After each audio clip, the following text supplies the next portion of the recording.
श्री दत्त महाराज दिगंबरा दिगंबरा श्रीपादवल्लभ दिगंबरा। नमस्कार। आज मी या व्हिडिओमधून आपल्या सर्वांचे श्रद्धास्थान श्री शंकर महाराज व त्यांच्या असंख्य लीला याबद्दल माहिती सांगत आहे।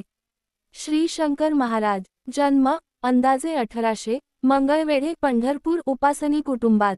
कार्यकाळ 1800 ते 1947। स्पर्शदीक्षा स्वामी समर्थ अक्कलकोट। समाधी पुणे येथे धनकवडी 24 एप्रिल 1947। श्री शंकर महाराज श्री शंकर महाराज अगदी अलीकडच्या काळात होऊन गेलेले सत्पुरुष। त्यांची समाधी पुणे येथे सातारा रस्त्यावर धनकवडी भागात आहे। त्यांच्या समाधीचा दिनांक वैशाख शुद्ध अष्टमी शके 1869 म्हणजे 24 एप्रिल 1947 सोमवारी आहे। समाधीची अधिकृत नोंद आहे, पण बालपण, माता पिता, शिक्षण, गुरु, साधना, शिष्य, संप्रदाय इत्यादींचा तपशील हवा तसा मिळत नाही। जन्म व पूर्व इतिहास त्यांनीच पुढे एकदा म्हटले होते, आम्ही कैलासाहून आलो। नावही शंकर। ते खरोखरच शिवाचे वैराग्यात संपन्न अंशावतार असावेत। नाशिक जिल्ह्यात अंतापूर नावाचे गाव आहे। तिथे कुणी चिमणाजी नावाचे गृहस्थ राहत होते। पोटी मूल बाळ नव्हते। ते शिवाचे भक्त होते। एकदा त्यांना स्वप्नात दृष्टांत झाला, रानात जा, तुला बाळ मिळेल, घेऊन ये। ते त्या दृष्टांताप्रमाणे रानात गेले। तिथे त्यांना हा 2 वर्षांचा बाळ मिळाला। शंकराचा प्रसाद म्हणून त्याचे नाव शंकर ठेवले। शंकर या माता पित्याजवळ काही वर्षे राहिला। नंतर या बाळाने माता पित्यांनाच आशीर्वाद दिला, तुम्हाला पुत्रप्राप्ती होईल। आशीर्वाद देऊन शंकर बाहेर पडला। नाम नाही, रूप नाही, एक स्थान नाही। श्री शंकर महाराजांना नेमके एक नाव नाही, ते अनेक नावांनी वावरत। शंकर या नावाप्रमाणेच सुपड्या कुंवर स्वामी, गौरी शंकर अशा नावांनीही ते ओळखले जात। ही नावे कळली एवढेच, आणखीही काही नावांनी ते वावरत असावेत। नाव जसे एक नाही, तसेच त्यांचे रूप ही। काही ठिकाणी त्यांचा उल्लेख अष्टावक्र असाही केलेला आढळतो। डोळे मोठे होते, ते अजानुबाहू होते, त्यांची गुडघे वर करून बसण्याची पद्धती होती। हे असे रूप वेगळ्या अर्थाने बहुरूपी। ते कधी एका स्थानीही नसत। त्रिवेणी संगम, सोलापूर, अक्कलकोट, त्र्यंबकेश्वर, नाशिक, नगर, पुणे, हैदराबाद, तुळजापूर, औदुंबर, श्रीशैल अशा स्थानी त्यांची भटकंती असायची। सांगितली एवढीच स्थाने असतील असेही नाही। म्हणजे शंकर महाराजांचे नाम, रूप, स्थान सांगणे कठीण आहे। कारण खऱ्या अर्थाने ते वैराग्यसंपन्न होते, म्हणूनच शंकर होते। सद्गुरू योगीराज शंकर महाराज यांचे मंदिर काशीमध्ये आहे, तिथे बाबांना खिचडी बाबा म्हणतात। सद्गुरू योगीराज शंकर महाराज यांचे मंदिर काशीमध्ये आहे, तिथे बाबांना खिचडी बाबा म्हणतात। तिथला फोटो। श्री शंकर महाराज योगीराज होते याचा अनेकांनी अनेक प्रकारे प्रत्यय घेतला आहे। ते स्वतः मात्र नेहमी म्हणत, सिद्धीच्या मागे लागू नका, पण त्यांनी आपले योगसामर्थ्य कळत नकळत अनेकांच्या प्रत्ययाला आणून दिले। काहींना सिद्धी हवी असते, ती प्रसिद्धी साठी। त्याने नावलौकिक वाढतो, धन दौलत मिळते, शिष्य परिवार वाढतो। म्हणून श्री शंकर महाराज म्हणत, सिद्धीच्या मागे लागू नये। त्यांना स्वतःला सिद्धी प्राप्त होत्या, पण त्यांनी धन दौलत, नावलौकिक वा शिष्य परिवारादी उपाधी मागे लावून घेतल्या नाहीत। ते स्वतः खऱ्या अर्थाने सिद्धींच्या मागे लागले नाहीत। पण शंकर महाराज अलौकिक पुरुष होत, हे चिकित्सक विद्वानांनाही मान्य होते। आचार्य अत्रेय, न्यायरत्न विनोद यांच्यासारखे प्रकांड पंडित शंकर महाराजांना मानीत। हे विद्वान त्यांची योग्यता जाणून होते। ते म्हणत, मला जाती धर्म काही नाही। ते स्वतः खरोखरीच सर्वांशी समभावाने वागत, त्यामुळे त्यांच्याकडे मुसलमानही येत। एका मुसलमानाने त्यांना आपली काही अडचण सांगितली। शंकर महाराजांनी त्यांना काय सांगावे? अरे, तू नमाज पढत नाहीस, नमाज पढत जा, तुझी अडचण दूर होईल। ते काय शिकले होते कुणास ठाऊक, पण काही 1.5 शहाण्या विद्वानांना त्यांनी अस्खलित इंग्रजीतून उत्तरे दिली। त्यांना इंग्रजीचे ज्ञान कसे नि कुठे झाले कुणास ठाऊक। पुण्यात आप्पा बळवंत चौक प्रसिद्ध आहे। आप्पा बळवंत मेहेंदळे यांचा वाडा चौकातच होता। बळवंतराव मेहेंदळे हे पानिपतच्या लढाईत लढले होते। त्यावेळी आप्पा बळवंत हा केवळ 12 वर्षांचा होता। सरदार मेहेंदळे यांचा वाडा होता, म्हणून त्या चौकाचे नाव आप्पा बळवंत चौक। मेहेंदळे यांच्या घराण्यातील ताईसाहेब मेहेंदळे शंकर महाराजांमुळे प्रसिद्धीस आल्या। एक दिवस शंकर महाराजांनी ताईसाहेब मेहेंदळे यांच्या गळ्याला बोटाने स्पर्श केला नी सांगितले, ज्ञानेश्वरी सांग. ताईसाहेब ज्ञानेश्वरीवर प्रवचने करू लागल्या. शंकर महाराज, श्री शंकर महाराज, ताईसाहेब मेहेंदळे यांची प्रवचने. ताईसाहेब मेहेंदळे आपल्या वाड्यातच प्रवचने करीत. मेहेंदळे वाड्यात वरती माडीवर मोठा दिवाणखाना होता.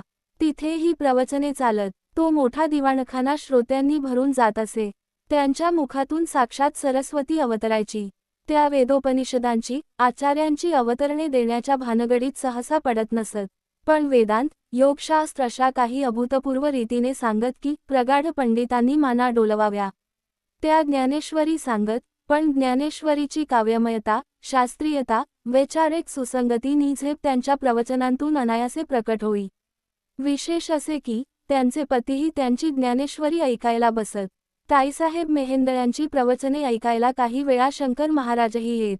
मेहेंदळे पती पत्नीची त्यांच्यावर प्रगाढ श्रद्धा होती.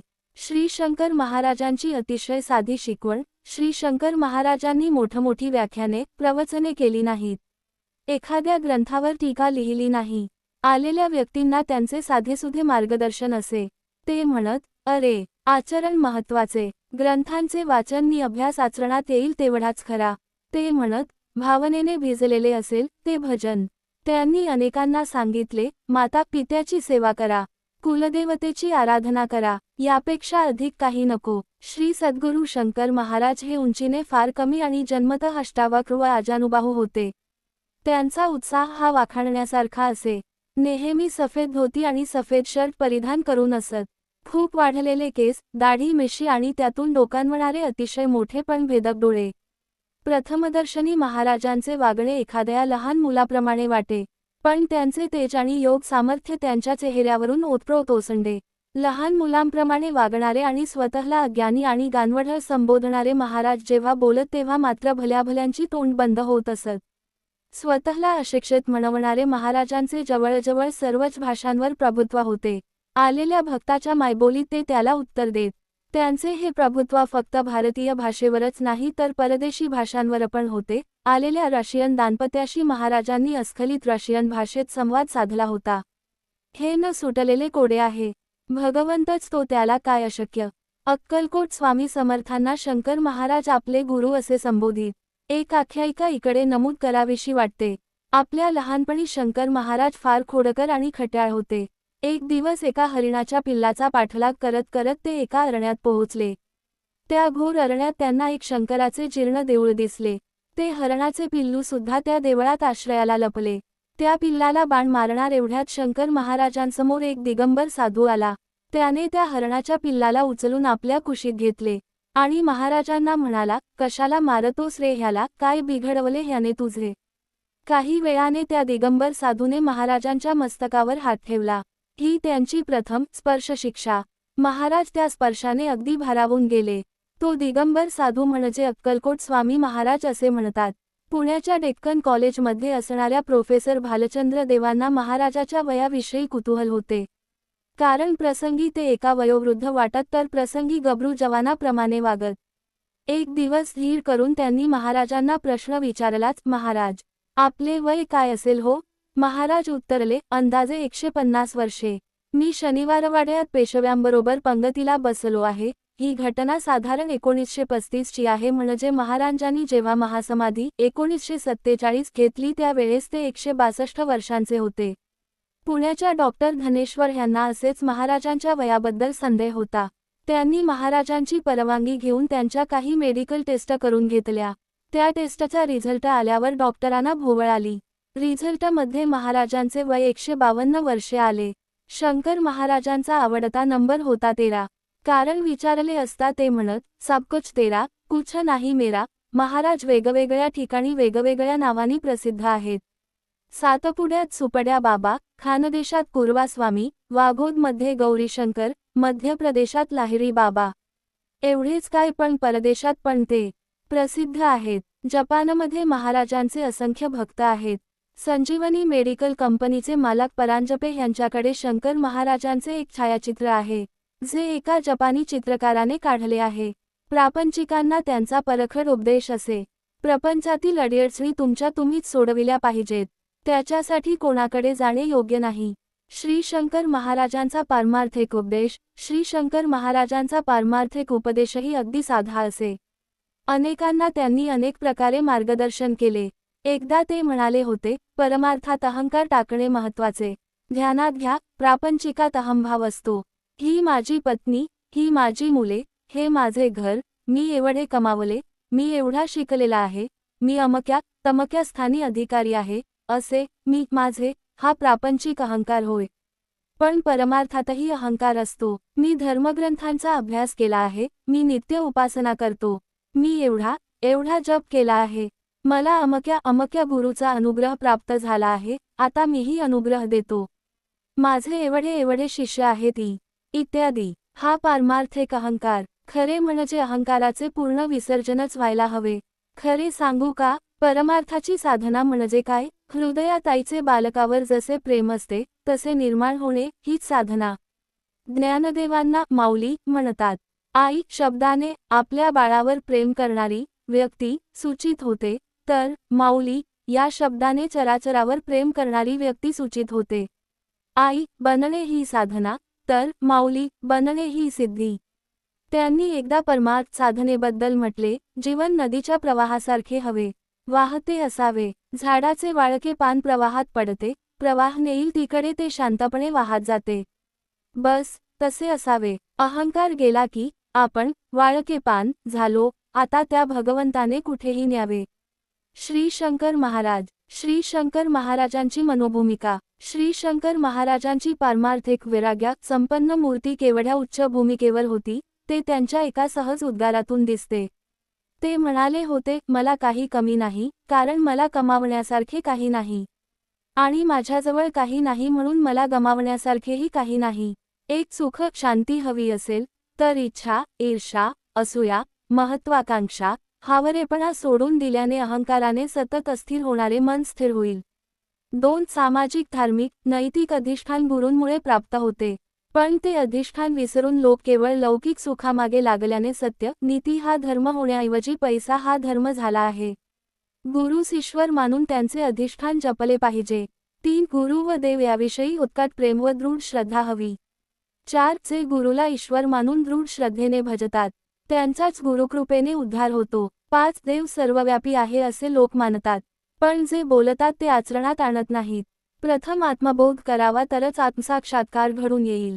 6 साधनमार्गात अपेक्षा आणि पूर्ती महत्वाची असते, पण त्यासाठी विश्वास व श्रद्धा हवी. विद्वत्तेने देवाला जोखू नये. विद्वान मंडळींना शंकात फार येतात, त्यासाठी त्यांनी आपल्याच अंतरंगात डोकावून पाहावे. त्यायोगे शंका नाहीशा होऊन कार्यप्रवृत्तीची प्रेरणा मिळते. 7 स्वार्थीपणाचा बाजार भरला आहे, त्यातूनच अपेक्षा वाढतात. स्वार्थासाठी मित्राला मदत, कीर्तीसाठी दानधर्म, कौतुकासाठी देणगी, मग या अपेक्षा पूर्ण झाल्या नाहीत की लगेच राग येतो. तोच मुळी आत्मकल्याणाच्या आड येतो. 8 आशा, इच्छा, हव्यास, वित्त यांची हाव कधीच संपत नाही, मग त्यापोटी दुःख वेदना होणारच. बोटीतून प्रवास म्हटला की बोट हलणारच. मूल हवे तर प्रसूतीचा त्रास सोसलाच पाहिजे. शरीर म्हटले की व्याधी आलीच. 9 जे आत्मदर्शन प्राप्ती करून घेतात त्यांना जन्मक मृत्यू नसतो, ते जगदुद्धारार्थ अवतार म्हणून पुन्हा येतात. 10 सिद्धीपेक्षा भक्ती श्रेष्ठ. 11 सद्गुणांची वाढ झाली तर माणसात देवत्व प्रकट होते. 12 आम्ही कैलास रहिवासी शंकर आहोत, लोकांना देव समजावून सांगण्यासाठी इथे आलो. मनुष्य जन्म असे तोवरच हे समजून घ्या, आत्मकल्याण करून घ्या, जीवनाचे सार्थक करा. शंकर महाराज समाधी धनकवडी. श्री शंकर महाराज चरित्र चिंतन. मई कैलास का रहने वाला, मेरा नाम है शंकर, दुनिया को समझाने आया, कर ले कुछ अपना घर. यह दुनिया में कई रंग है, यह रंग निराला है, पाया न भेद किसने, यह गहरा ही गहरा है. हे शब्द आहेत शंकर महाराजांचे. इ.स. 1785 च्या कार्तिक शुद्ध अष्टमीच्या पहाटे सटाणा तालुक्यातील अंतापूर येथे श्री नारायण अंतापूरकर पती पत्नीस बालक सापडले. श्री व सौ नारायण अंतापूरकर यांना संतती नव्हती व ते शिवभक्त असल्याने त्यांनी या बालकाचे नाव शंकर ठेवले. पुढे हेच बालक शंकर हिमालयाकडे निघून गेले. भारत भ्रमणात त्यांनी आपल्या भक्तांसाठी अवतारकार्याचे स्वरूप दर्शवून दिले. सातपुड्याच्या परिसरातील दरोडेखोरांचे जीवन बदलल्यामुळे त्यांना तेथे सुपड्या बाबा म्हणून मानू लागले. तर खानदेशात कुंवरस्वामी, गौरीशंकर, गुजरातमध्ये देविया बाबा, इस्लाममध्ये रहीम बाबा, आफ्रिकेत टोबो, तर अरबस्थानात नूर महम्मद खान, मध्य भारतात लहरी बाबा, दक्षिणेत गुरुदेव अशा अनेक नावांनी भक्त त्यांना मानीत. अक्कलकोट निवासी स्वामी समर्थ यांना शंकर महाराज गुरु मानत. ते भक्तांना स्वामीसेवा जप करावयास लावत. सोलापूर येथील शुभराय मठ, त्र्यंबकेश्वर येथील रामभाऊ उर्फ रामचंद्र अकोलकर यांचे घर, अहमदनगर येथील डॉक्टर धानेश्वर, नारायणराव राजहंस, बालगंधर्व प्रल्हाद केशवात्रय अशा अनेक प्रसिद्ध व्यक्ती महाराजांचे भक्त होऊन गेले. त्या भक्तपरिवारातील अनेकांनी सद्गुरू शंकर महाराज यांच्याबद्दल आपल्या आठवणी लिहून ठेवल्या आहेत. महाराजांच्या शब्दांत, माझी जात, धर्म, पंथ कोणता हे शोधू नका. माझ्या बाह्यरूपाला पाहून तर्कवितर्क करू नका. सर्वांशी प्रेमाने वागा. सिद्धींचे चमत्कार करणारे आपले कर्म बदलणारे नसतात, अशी शिकवण त्यांची भक्तांसाठी असे. महाराजांनी भक्तांचे गर्वहरण करण्यासाठी किंवा परीक्षा बघण्यासाठी चमत्कार केले, परंतु सगळ्यांनी त्याच्या नादी लागू नये असेही स्पष्ट केले. श्री शंकर महाराज समाधी मंदिर, धनकवडी. भक्तांना संकटातून सोडवून ज्ञानमार्ग दाखविणारे पूज्य शंकर महाराज यांनी वैशाख शुद्ध अष्टमी 26 एप्रिल 1947 रोजी पुणे येथील धनकवडी भागात पद्मावती येथे समाधी घेतली. सद्गुरू शंकर महाराजांनी भक्तांना त्या भागात दर्शन दिले. तिथे आता मंदिरे आहेत व सर्व ठिकाणी वैशाख शुद्ध अष्टमीला समाधी उत्सव साजरा होतो. आजही भक्तांना दृष्टांत देणारे व हाकेस धावणारे श्री शंकर महाराज यांचा पुण्यतिथी उत्सव आज रोजी साजरा होतो. पुण्याच्या कात्रज घाटापूर्वी व धनकवडी भागात रस्त्यालगतच शंकर महाराज यांचे समाधी मंदिर असून हे स्थान लाखो भक्तांचे श्रद्धास्थान आहे.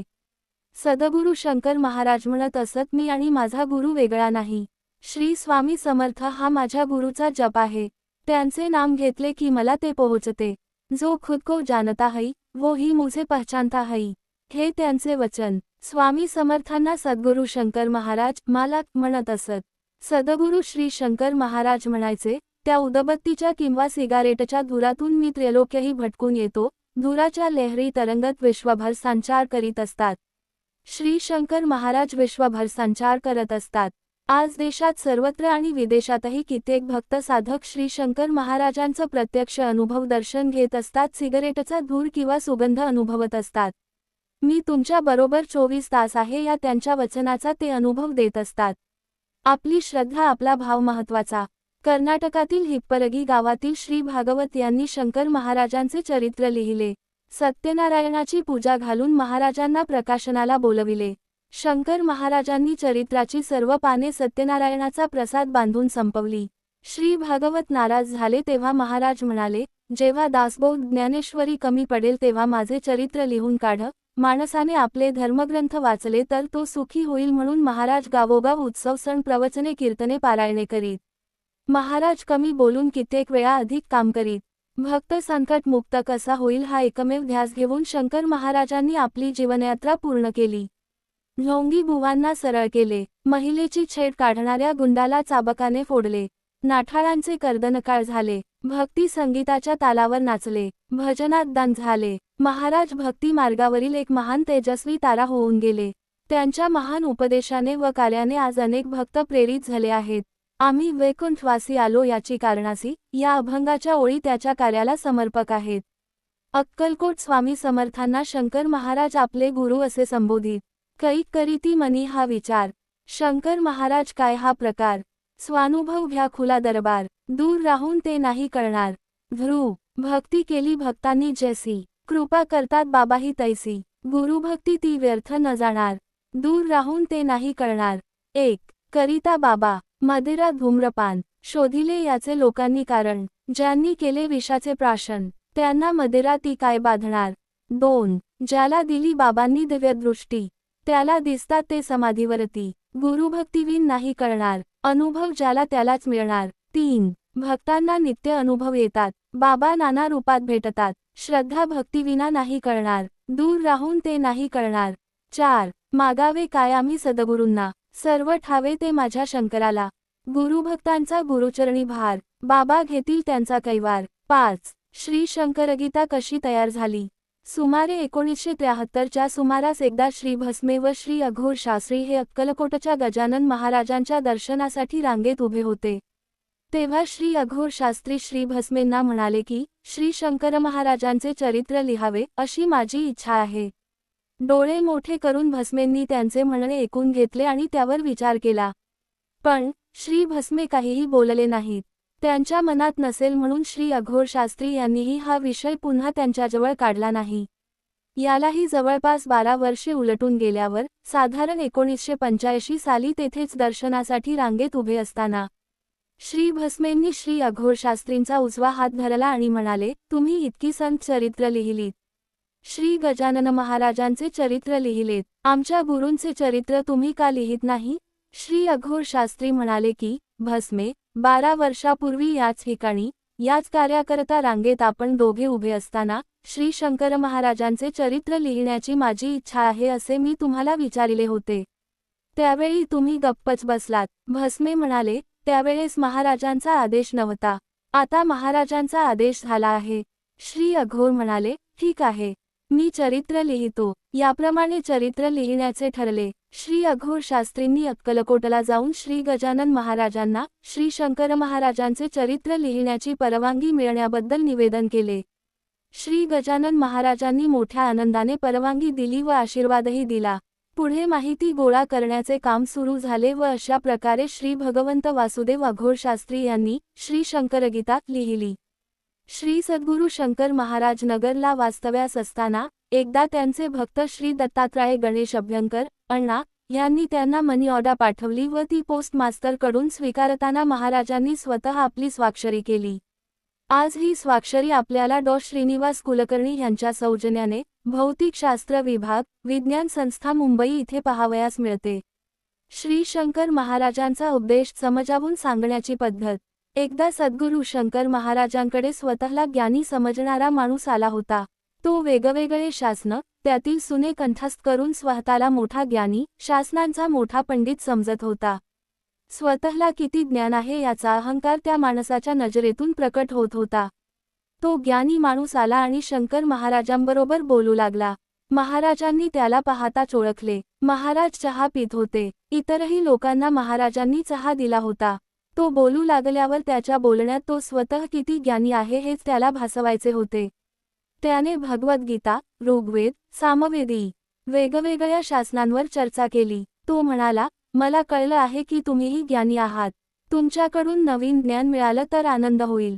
मी त्यासाठी तुमच्याकडे आलो आहे. शंकर महाराजांनी त्याच्याकडे बघितलं आणि म्हणाले, आधी चहा तर घ्या, नंतर आपण बोलूया. महाराजांनी कपबाशी त्याच्या हातात दिली आणि त्यांच्याजवळील किटलीतून त्याच्या कपात चहा ओतायला सुरुवात केली. चहाचा कप भरला, त्यातून चहा बशीत सांडू लागला. तरी महाराज चहा ओततच राहिले. बशी पण भरली व बशीतून चहा खाली सांडायला लागला. तसा तो माणूस चिडला आणि म्हणाला, अहो करताय काय तुम्ही? कपात केवढी जागा आहे तेवढाच चहा द्यायचा, एवढं साधं ज्ञान तुम्हाला नाही आणि तुम्ही कसले ज्ञानी? शंकर महाराज हसून म्हणाले, खूपच समजदार दिसता, पण तुम्हाला एवढं ज्ञान हवे की तुम्ही आधीच ठासून ज्ञान भरून घेऊन आलाय. तुझ्यात काही रिकामी जागा असेल तर मी तुला काही देऊ शकेन, पण मला तर तू भरलेला दिसतोस. माझ्याजवळ यायचं असेल तर आधी रिक्त होऊन यावं लागेल. मल्हारी मार्तंड चरित्रात असाच प्रसंग आला तेव्हा खंडेराय म्हाळसेला म्हणतात, तू माझी शिष्या बांध. तेव्हा म्हाळसा खंडेरायांना म्हणते, मी तुमची पत्नी आहे, मग मी तुमची शिष्याच झाली नाही का? तेव्हा खंडेराय म्हाळसेला म्हणतात, माझी तशी शिष्या नको बनू ज्याप्रमाणे एखाद्या पदार्थाने पूर्णपणे भरलेल्या भांड्यात दुसरा पदार्थ राहत नाही. भांडे पूर्णपणे रिक्त असेल तरच त्याच्यात एखादा पदार्थ राहतो. त्याप्रमाणे तू बानूचा द्वेष, राग तुझ्या मनात ठासून भरला आहे. तो जोपर्यंत जात नाही तोपर्यंत तू माझी शिष्या नाही होऊ शकत. तो जर तुझ्या मनातून राग, द्वेष, मत्सर निघून गेला तर तुला खरी ज्ञानाची प्राप्ती होऊन खरे शिष्यत्व प्राप्त होईल. खरा गुरु तुम्हाला ज्ञान देत नसतोच, तो तुम्ही ज्ञान म्हणून जे जे गोळा केलेलं आहे तेच आधी हिरावून घेत असतो. तसेच आपल्यात काम, क्रोध, द्वेष, मत्सर, राग, लोभ इत्यादी षड्विकारांनी आपण भरलेले असतो. ते एकदा नाहीसे होऊन आपण रिक्त झालो की सद्गुरूकडून आपोआप प्रेरणा मिळून शिष्याला खरे ज्ञान प्राप्त होते. कोणत्याही सद्गुरूकडे तुम्ही गेलात तर स्वतःला असलेले ज्ञान पाघळू नये. आधी स्वतःचं अज्ञान स्वीकारावं लागत. ज्यावेळी आपण कबूल करतो आपण अज्ञानी आहोत ते